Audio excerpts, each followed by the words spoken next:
Welcome. Thank you for the introduction. Bom dia. It's really an honor. Can you hear me? I'll speak into the microphone, but presumably. Sorry, yes. because of the video. Oh, okay. So a couple of things before I start.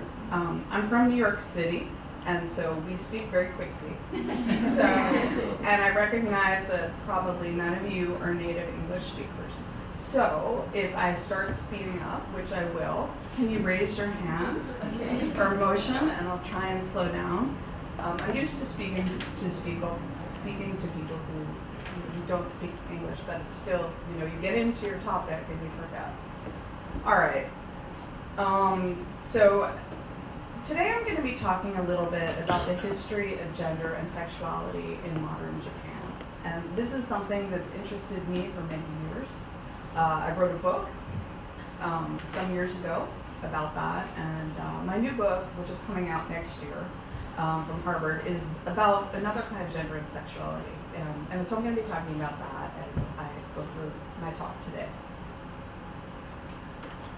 Good. All right, so these are just to give you a short overview of what I'm speaking about today. I'm going to give a quick introduction to the topic.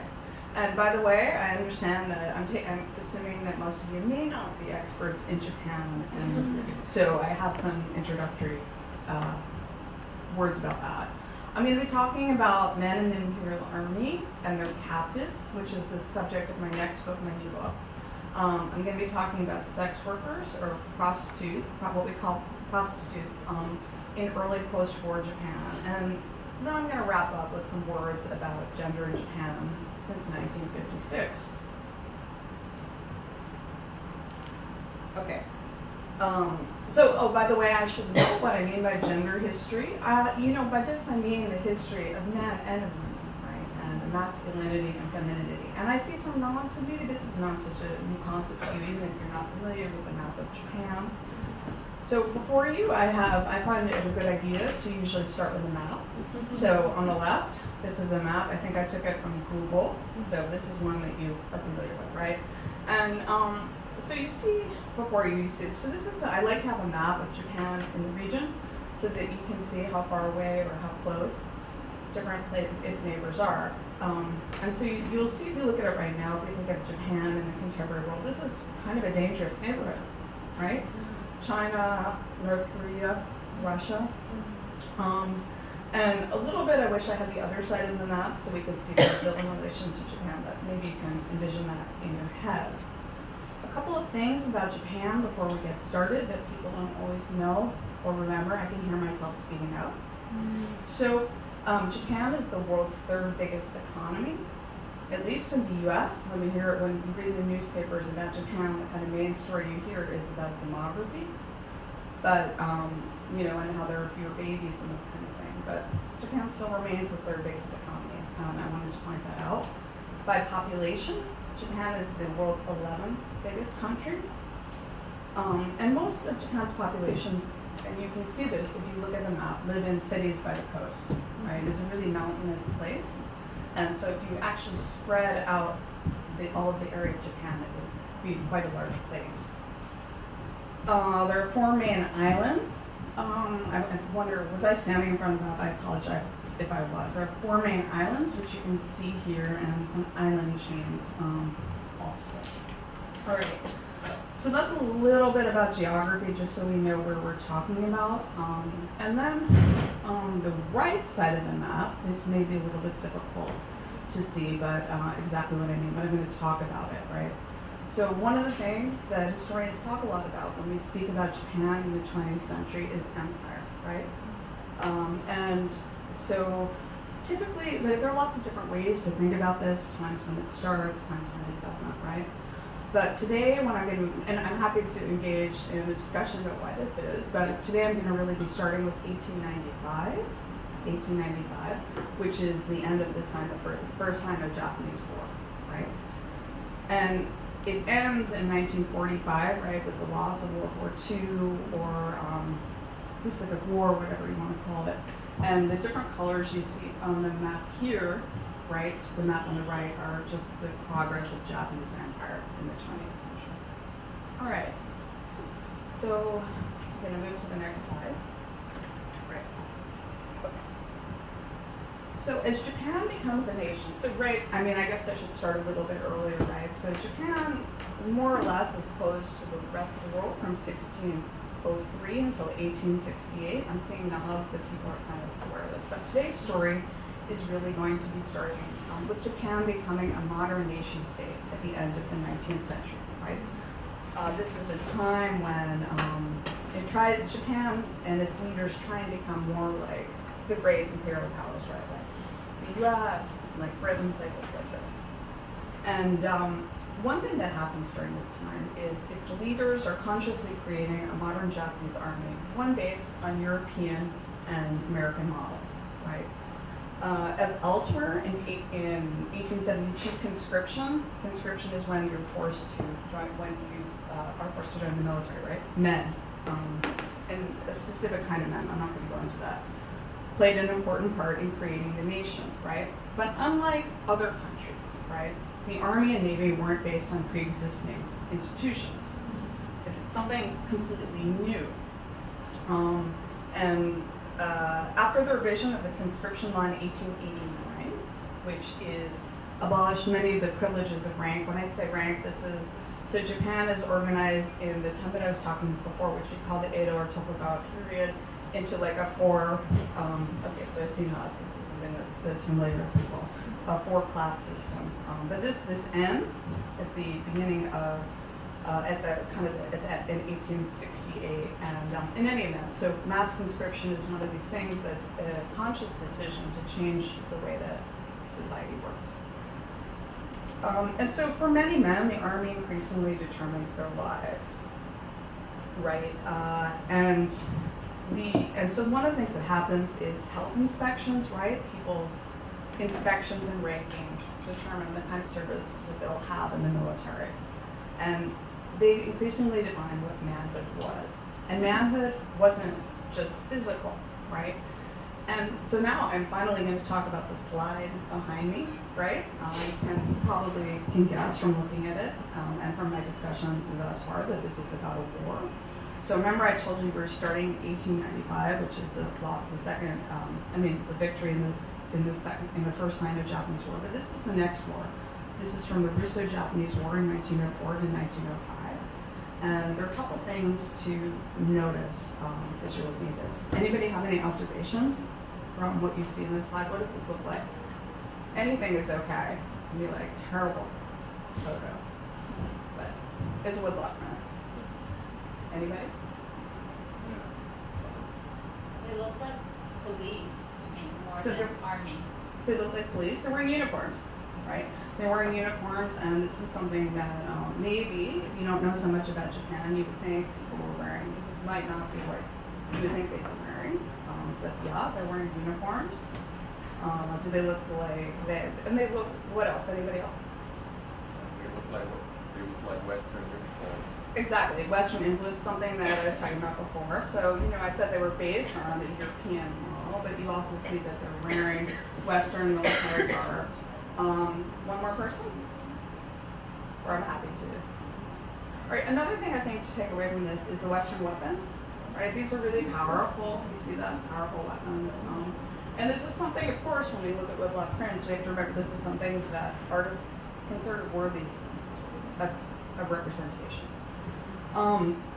And so you can see how modern their uniforms and their weapons were. So the Russo-Japanese War, one of the things that's important to remember about it is that this is the first time that an Asian power defeats a European power, right? So this is considered something, not just by Japan, but by other places in the world, to be a real demonstration of Japan's military might, right? And the reason that I wanted to go into it a little bit is to talk about is to really emphasize how the military becomes part of people's lives. And of course, when there's a great military victory, that demonstrates maybe this is kind of a good idea. Okay, so I also have some postcards from the Russo-Japanese War to give you to show you how it's not just men who are fighting for the nation, right? This is a battle that becomes really important through all of society. So on your right, you see, of course, a man in the uniform that we were talking about before. with a baby holding this flag of the rising sun, which we don't see anymore. And on the right, even though I said, look how modern everybody is, you see a woman in kimono and her son in a military kind of outfit, right? The family becomes a site of contestation over the nation. And then one thing that happens, what starts to happen in the Imperial Army itself, is the emphasis of moral education, right? They try and instill in the modern conscripted army the ideology, and this is a word you may know, samurai warriors, right? Everybody has some sense of what the samurai are from popular culture or something else. So this is an elite class, right, in the Tokugawa period, but it's a kind of, they try and use some of these ideas when I say they, I mean the elites of the Japanese army, to instill these values within the entire military force. And one of the ideas that comes up is this, and this is something that might be familiar to you, the idea that samurai didn't mind death for victory. So it's not only within the army that these ideas are getting pushed, but also into the family and into education. In 1913, the military education order states that making good soldiers is equivalent to making good people, right? And at this point, the Army starts to strengthen its intervention into modern education. A 1918 textbook emphasized that boys' nature was strength and girls' nature was kindness, right? So this is the gender aspect to kind of drive home the gender part of what I've been talking about. Masculinity was being strong and protecting the country. And so, as I mentioned, originally the Japanese Imperial Army was organized in French and German models, and we see this in the previous slide, and also you can see it in this one with European-style uniforms, rank structures, weapons, and modern kinds of warfare. And military training sought to perfect the self-discipline of the soldiers through military drill. And another thing to mention while we're talking about gender here is that the Army is organized as an extension of the family. The values that are instilled leadership, interdependence, and cohesion by building on existing Japanese societal values, especially that of family. So literally, right, senior officers become fathers, petty officers become mothers, and soldiers were children. And so the officers are playing parents in educating soldiers in the military spirit. One reason that this kind of structure is instilled is to mitigate resistance against military discipline. And it also, and so officers, and I want to talk a little bit about the kind of violence that occurred within the Japanese military at this time. Officers used violence when soldiers didn't behave manly, right? So in the Army, one soldier later testified that informal punishments, this means like verbal punishment or hitting, violence, right, were administered daily. And another kind of violence that occurs is soldiers hitting each other with a cudgel, which is like a kind of, it's like a weapon, right? Called the military spirit injection, called the cudgel, hitting them so hard it made them faint. So, moving on from the Russo-Japanese War.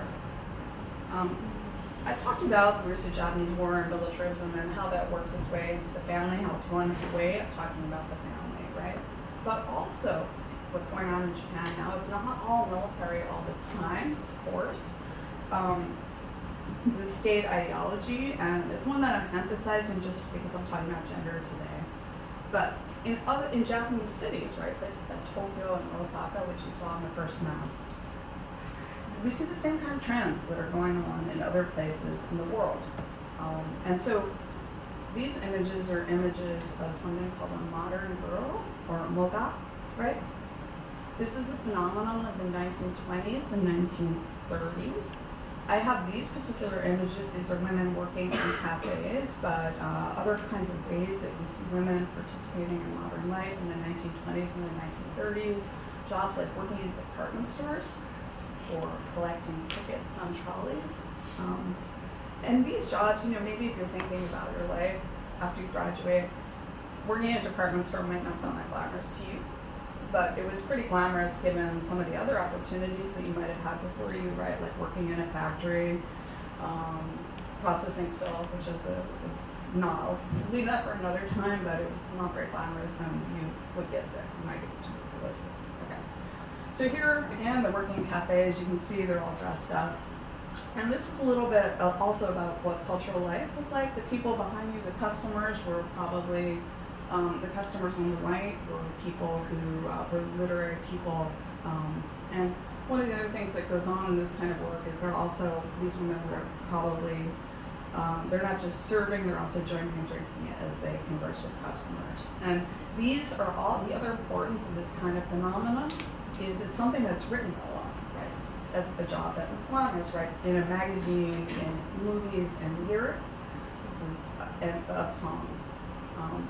And in 1936, we're rapidly moving through the 20th century here, but in 1936, maybe 112,000 women had this kind of job, and as late as 1939, which was not on my original lap, but so when we talk about World War II in Japan, World War II is a word we use in America for the Pacific War, but the war that Japan was fighting actually starts a little bit earlier, 1937.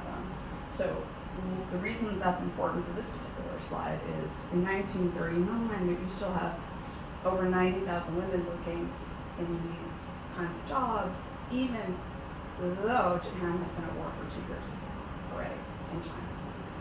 More than that. Okay. So again, I wanted to point that out to show that, to talk a little bit about women, but I'm going to go back right now to talking about the Japanese army. But before you, this is in English, it's from Britain. You can see by the translations from Britain because of the honor. But this is an excerpt of from the military code, the Japanese military code, and I'm going to. It's announced on January 8th, 1941. And this instructed soldiers not to accept the shame of being a POW. POW is a prisoner of war, implying it was better to die than to be captured as a POW. Recall that when I was talking about the Japanese Imperial Army and imperial training, one of these values that they're trying to instill is that it is, that dying is sort of is something that's okay. And this is a code that is being reproduced in most newspapers. Elementary students are learning it, and elementary school students are learning it at morning assemblies, and junior high school students learn it as a song during music class, the military code. So the Japanese, we're turning back to thinking about the Japanese soldiers who were trained in a military that, where physical punishment was not a rare occurrence, may have thought that it was better to treat their prisoners by hitting them rather than subjecting them to official punishment. The reason that I'm talking about POWs a little bit, this is a subject in my next book, so it's something that I'm deeply interested in. But I realized that, I'm interested in guards and what that was like. By the way, being a guard is not a very glamorous job. Being a fighter pilot is really where all the glamour is. So this is as true in in the 1940s as it is today, right? I teach a lot of veterans in the U.S., and so it was really interesting for me to learn about how little things have changed in many ways. All right. So that we can think a little bit more about how the Japanese military is, Japanese men are considered. I wanted to show you some Japanese wartime portrayals of fighting men. These images come from an online archive in Japanese, but one is the Picture Weekly. I think some among you, or at least one among you, is able to read this. It's a Picture Weekly issued by the Cabinet Information Office, and the caption of the image on your left, right, is about how it is about by encouraging students to fight for the nation. The caption is that now the autumn students stand up. And the caption of the image on the right is to hit a plane and guard the land of the divine. This is another word that people are often familiar with from Japan, kamikaze. Is that something you guys heard? Okay, good. Tokotai. In Japan, people refer to it slightly differently, but it's really about, and this kind of force, although not, it was relatively small, is about these special attack units. So I wanted to start out by talking about how Japanese military saw themselves and how the Japanese state was portraying Japanese men, right? I mean, these images, any insight? Does anybody want to, how do these look?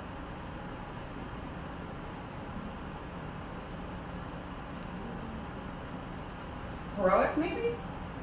Right? I mean, this is something, the idea of these kinds of images is to show you, I mean, maybe as a reader, that this is maybe a kind of like a manly job or heroic job, right? That's how they look to me, at least. Right? And then here you see that this is, you know, maybe better than farming or being a prison guard, for that matter, right? You don't see any prison guards on these copies. So I talked about Japan, and I told you that there's a war that's going on between China and Japan, but the war that even here in Brazil you may be more familiar with is World War II, right? This war, this conflict that embroils many other nations besides China.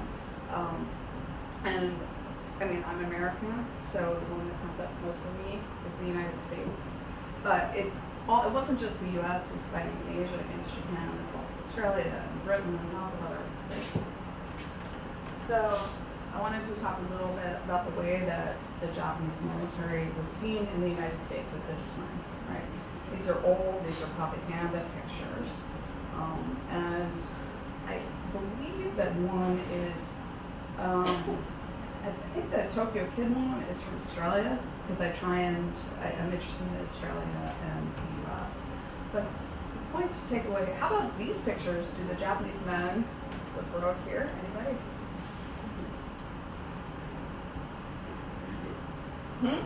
Evil people. Evil, right? You know, it's pretty straightforward, but they're evil, they're characteristically portrayed as semi-civilized savages, primitive children, right?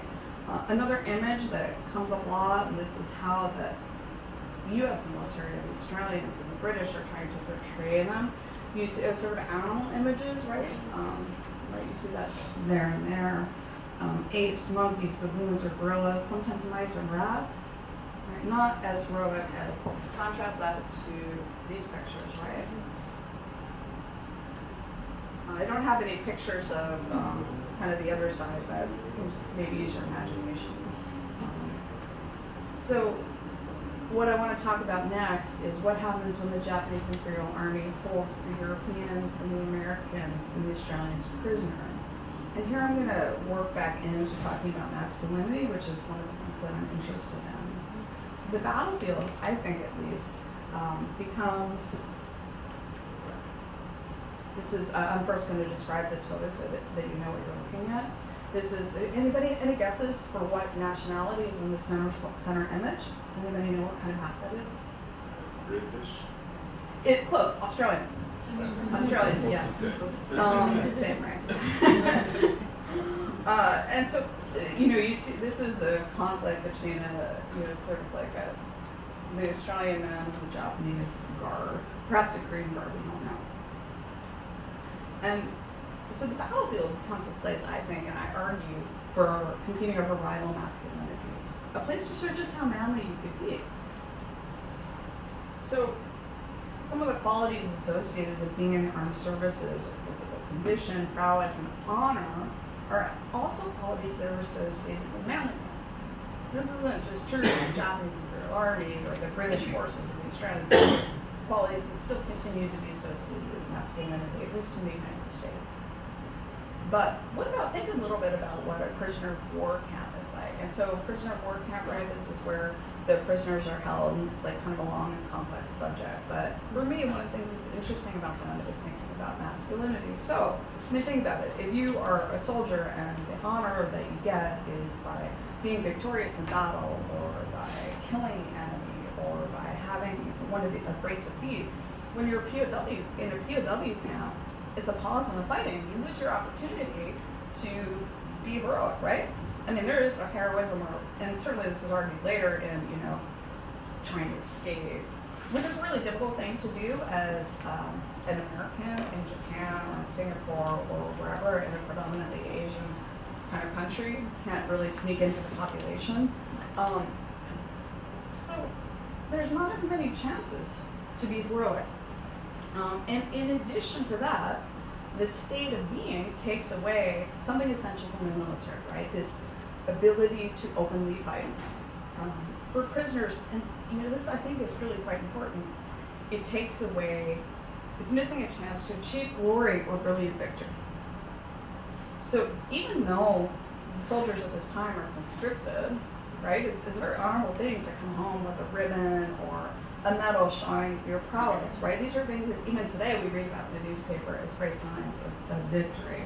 But if you're in a POW camp, you can't be doing that. I mean, the best you can do is survive. Which don't get me wrong, I mean, I think that's a victory, but it's different, right? So militaries, I mentioned this in passing, but militaries usually plan for these conditions, instructing their troops to escape or to sabotage. But I already talked about how this was a hard thing to do for a POW camp in Asia. By the way, that's also true of the United States. There are Japanese POWs and Japanese internees, which you may know more about in the United States. It was not very easy for them to escape on the west coast of the U.S. So what happens when these Allied men have the condition of being soldiers taken away from them? All right. So now I have some of my favorite images, and these are images. These are like POW art that they take out.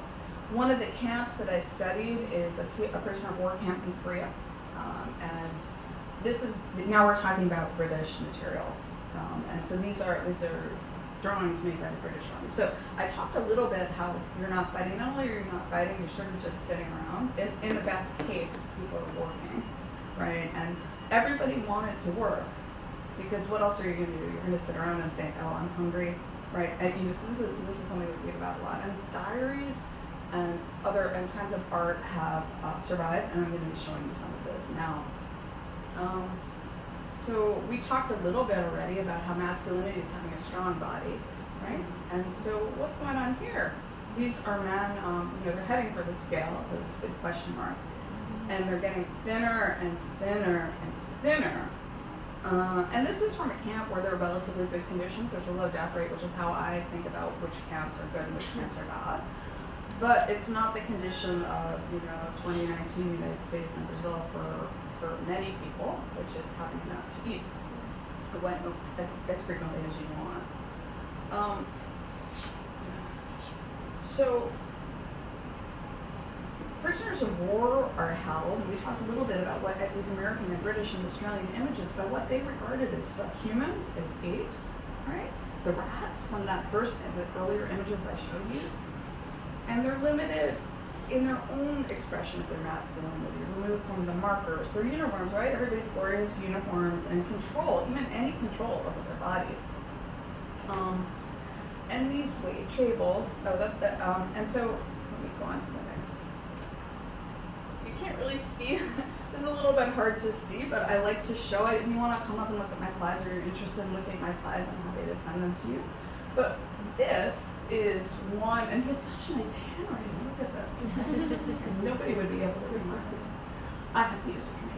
Okay, so this is, again, I mentioned a camp in Korea, and this prisoner Toes, A.B. Toes, this is from the Imperial War Museum in the United Kingdom, in Britain, shows how his weight changes over time. And there are explanations a little bit to the right, which you can't see. In February, March 1944, he gets a yank parcel, right, from the Americans. So if weight is up, and then there's all sorts of medical and other kinds of causes. And one of the things, and this is going a little bit more deeply into my coverage, into the topic of my book, which is, so today I'm talking about masculinity. One of the things that I find in my study, I can see I'm speaking too quickly, in my study of Japanese prisoners of war is, even though in the United States, in Australia, in the United Kingdom, we hear about the conditions in these camps as being uniquely bad, my research shows that actually varied a lot from place to place. And so in a place like Korea, right, there are camps in what's now Seoul, which was Keijo during this time, or in Incheon, where the airport is. Today, if you've been to South Korea, conditions were, again, they were not great, but they were not so bad. You saw how his weight goes up, right? So as he's not gradually getting thinner, it's going up and down. And on the right, you're right? I have this image of a show. There's all these sort of fascinating details of what they did all day, because they're, again, they're trapped. They're not able to be fighting, so they have to entertain themselves the best that they can. All right, so this is like kind of the quick overview of POWs and Japanese men in the Imperial Army, but we're going to zoom ahead in the 20th century in Japan to the Allied occupation, which is another topic of great interest to me. So war ends in Japan's humiliating and decisive defeat in August of 1945, throwing of the nuclear bombs and the Russian invasion, right? And what happens then is an Allied occupation. I say Allied, but it's an occupation that's run by the United States. But your life depends on where you're living. So if you're living in Kyushu, which is a southwest island, that's an island from which many Japanese immigrants to Brazil come, right? They're mostly coming from Kyushu.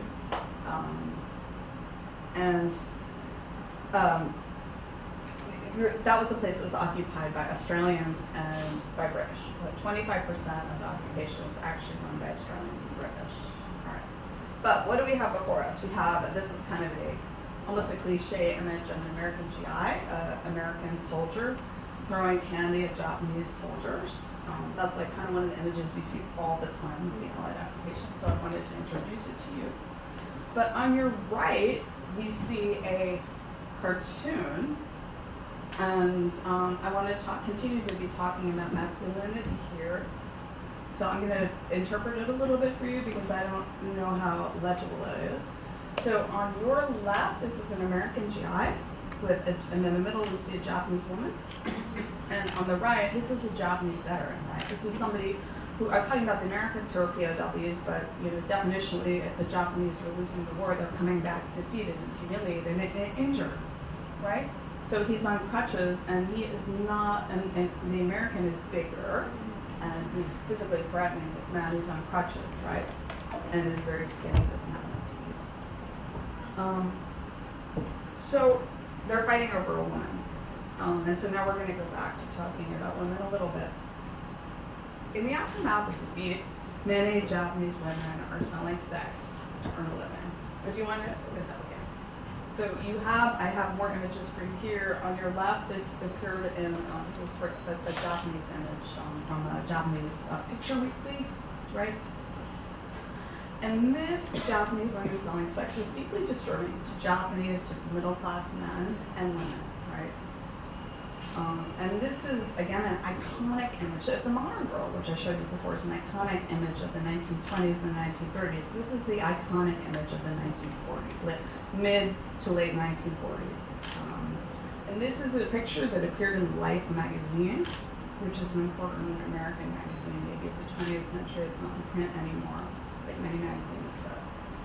And it's a photograph by a photographer called Horace Bristol.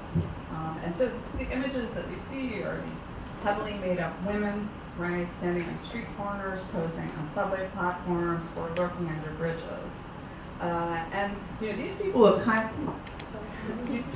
of aggressive, but that's not the image that you always see of them. They're wearing Western clothes. At this time, most Japanese women are still wearing the wartime uniform of something called monpe. They're not wearing kimono, they're wearing these Japanese work clothes. And this one is a subway picture, but this is a staged picture on the right. I think it's important to mention that. All right. So if we think about it for not much time, I think you can quickly come to the conclusion that if you have nothing else to feed your children with, no money at all, this is not really a surprising phenomenon. You see it all over the world. This is not something limited to Japan, right? This is everywhere. And I want to kind of bring home this point by showing you this cartoon, which shows, so it's people who are being employed not necessarily as sex workers, but in the broader sex industry, working as dancers, this kind of thing. So anybody want to help me out by what kind of women do we have there? Are these the same women that we saw on the first slide, right? Like, take a look at these women. Going back, right?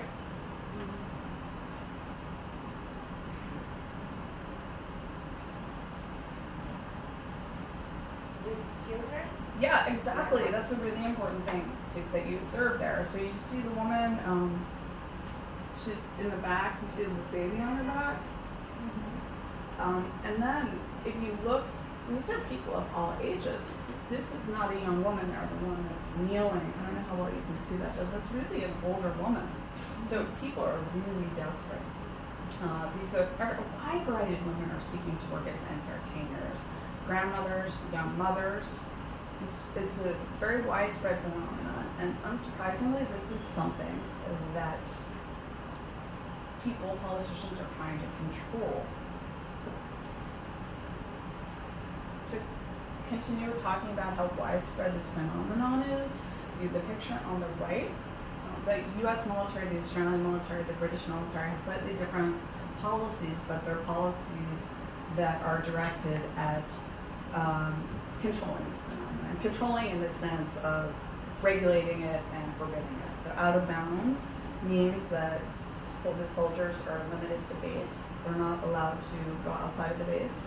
These are the regulations, but you can see on your left that Bart Blumen at least is wise to that, right?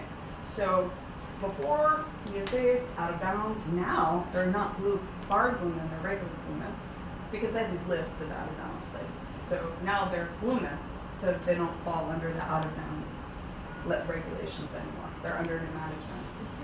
It's the same place, right? They just have a different name to evade the regulations. These are military regulations. These aren't Japanese regulations.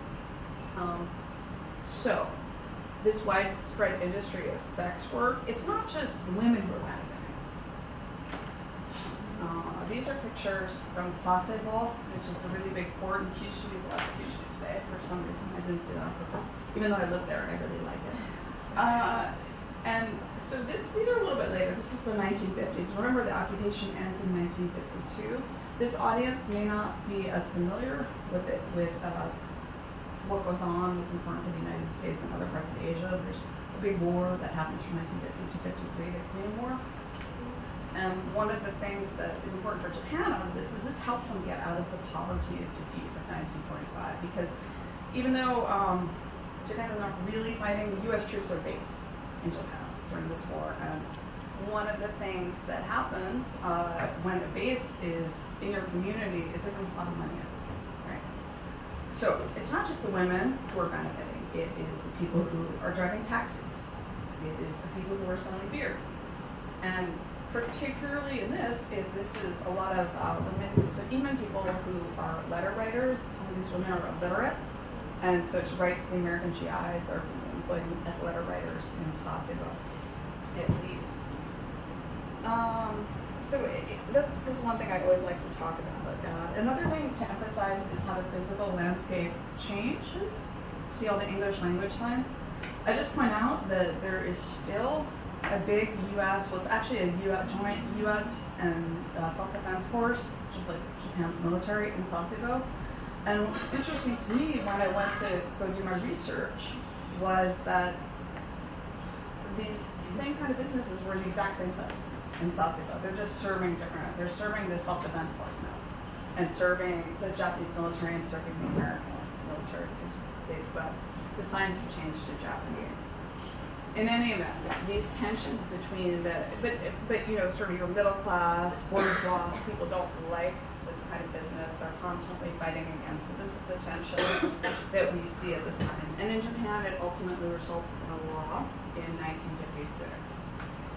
The law is passed because of Japanese female politicians and activists who are capitalizing on domestic discontent with the basis. But where did these Japanese female politicians come from?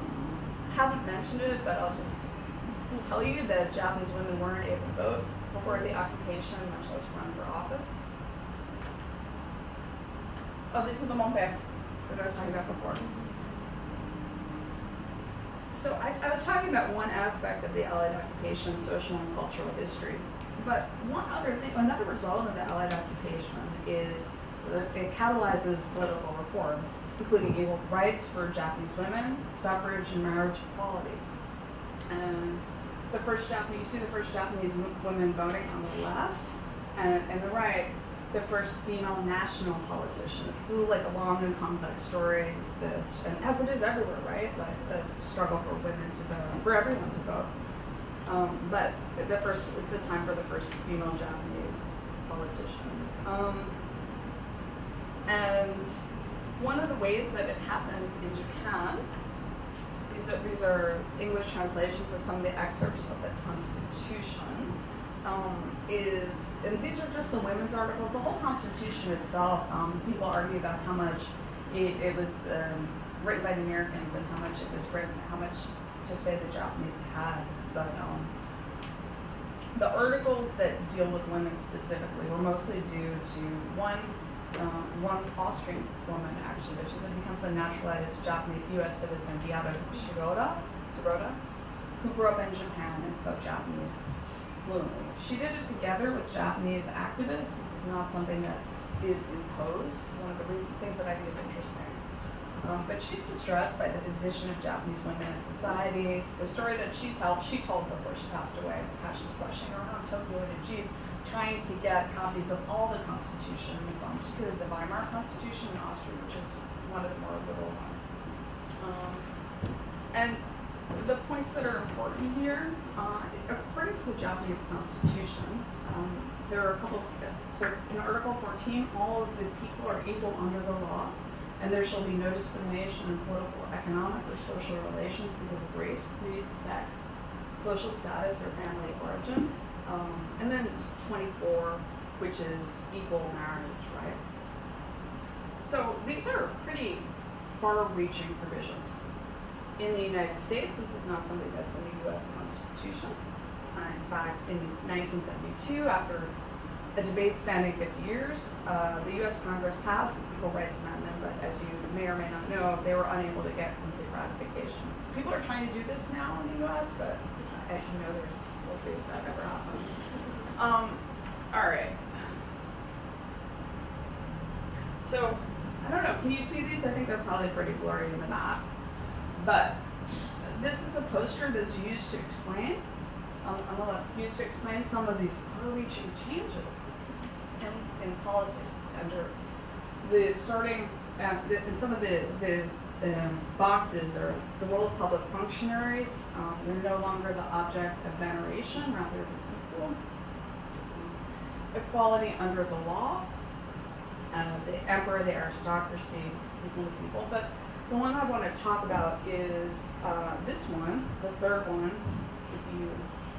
when you go clockwise, which is equality of women. So you see that in the top slide, the father is in charge of everything having to do with the household. Then at the bottom of the slide, in this new world of the Constitution, men and women are equal. Sort of a quick summing up of what that is about. All right. Okay.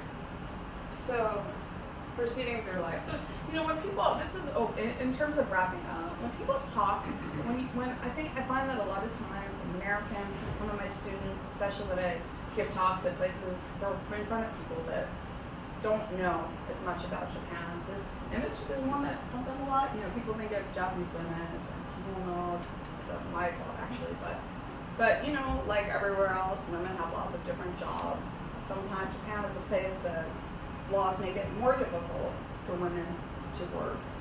But it's not alone in that. So I have the picture of the police. Then on the right, I have a picture of my doctoral advisor when I was at Tokyo University.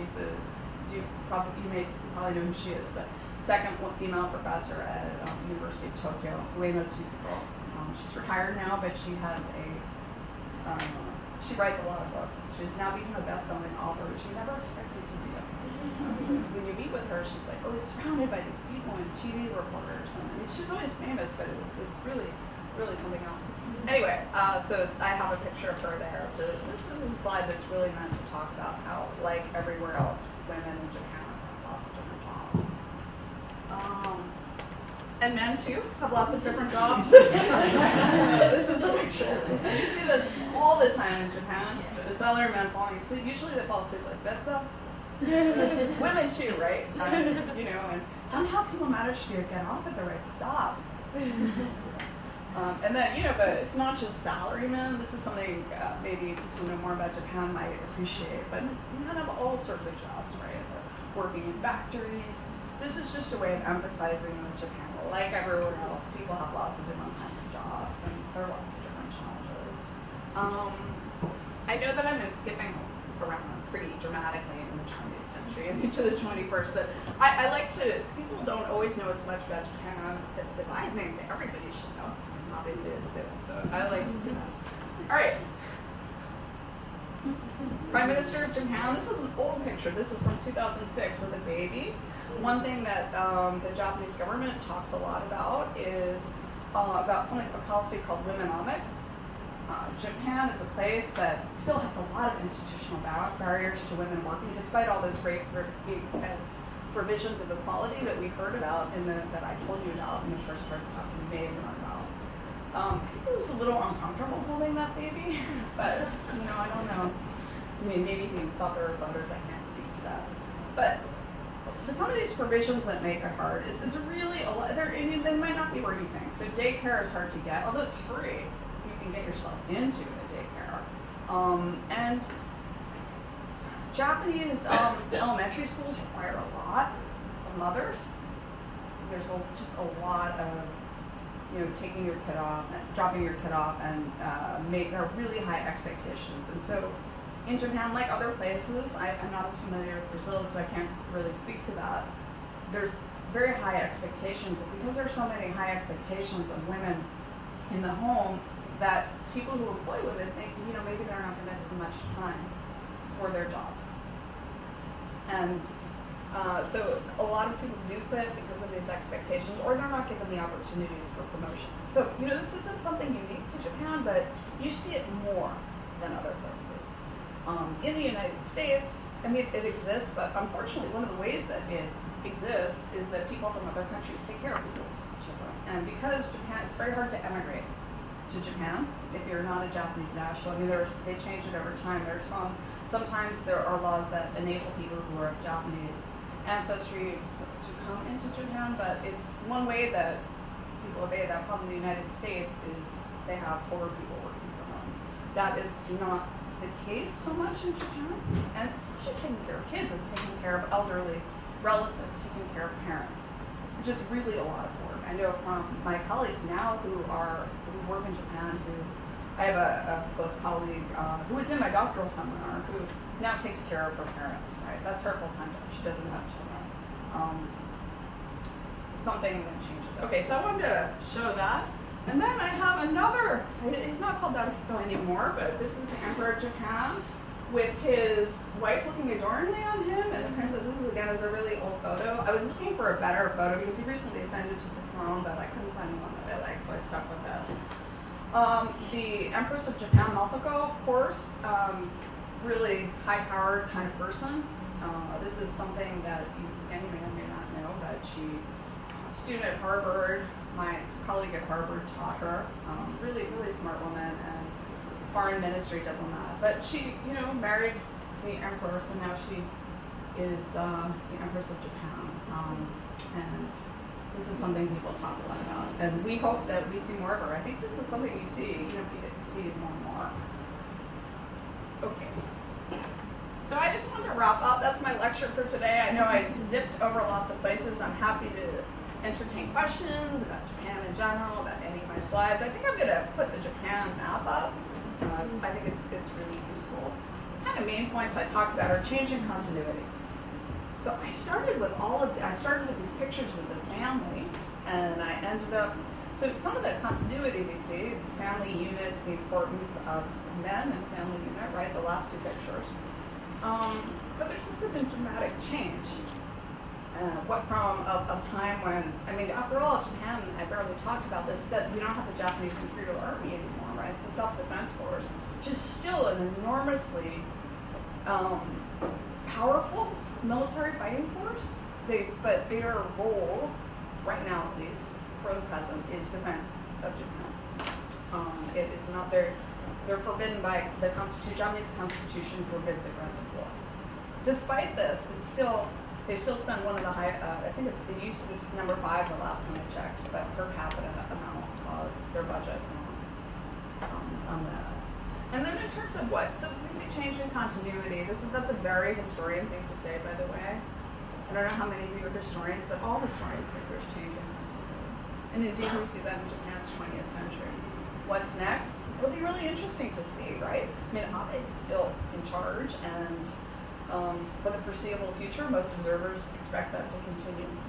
But there's a new emperor, right? And so I think everybody's really interested to see what happens with Empress Masako. That's not what she's referred to. In any event, so I will leave it for there, and I'll turn back to the Japan slide, the map slide. Thank you.